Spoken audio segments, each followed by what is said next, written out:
चंद्रपूर जिल्ह्याच्या सावली आणि मूल तालुक्यात 2025 मध्ये झालेल्या घरफोडीच्या घटनांनी परिसरात मोठी खळबळ उडवली होती।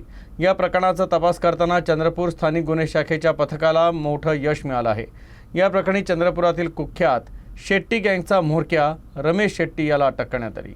चंद्रपूर येथील कुख्यात शेट्टी गँग या चोरीमध्ये सहभागी असल्याचं उघडकीस आलंय। पोलिसांनी या टोळीचा म्होरक्या रमेश शेट्टी याला अटक केली असून त्याच्याकडे सुमारे 16 लाख किमतीचा मुद्देमाल जप्त करण्यात आला।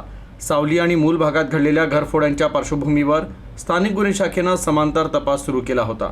तपासादरम्यान मिळालेल्या गुप्त माहितीनुसार चंद्रपूर येथील शेट्टी गँग या गुन्ह्यांमध्ये सक्रिय असल्याचं स्पष्ट झालं।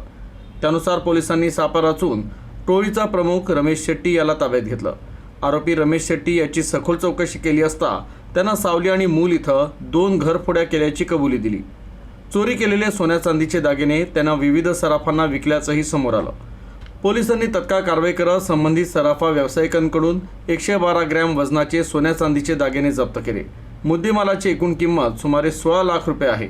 या टोळीतील इतर 2 आरोपी अद्याप फरार असून त्यांचा कसून शोध सुरू आहे। सन 2025 मध्ये सावली व मूल भागात काही घरफोडीच्या घटना झाल्या होत्या व त्यामध्ये आम्हाला माहिती प्राप्त झाली होती की चंद्रपूर येथील शेट्टी गँग यांनी चोऱ्या केल्या आहेत। त्या माहितीच्या आधारे आम्ही सापळा रचून एक रमेश शेट्टी याला ताब्यात घेऊन त्याला सखोल विचारपूस केली असता त्यांनी सावली व मूल येथे 2 घरफोडीच्या गुन्हे केल्याची कबुली दिली व त्याच्याकडून विविध सोनाराकडे गुन्ह्यातील विकलेले सोन्या चांदीचे दागिने जप्त करून असं आम्ही त्याच्याकडून 112 ग्राम सोन्या चांदीचे दागिने जप्त करून टोटल 16 लाखाचा मुद्देमाल रिकव्हर केलेला आहे व त्यामध्ये 2 आरोपी फरार आहेत। त्याचा शोध सुरू आहे।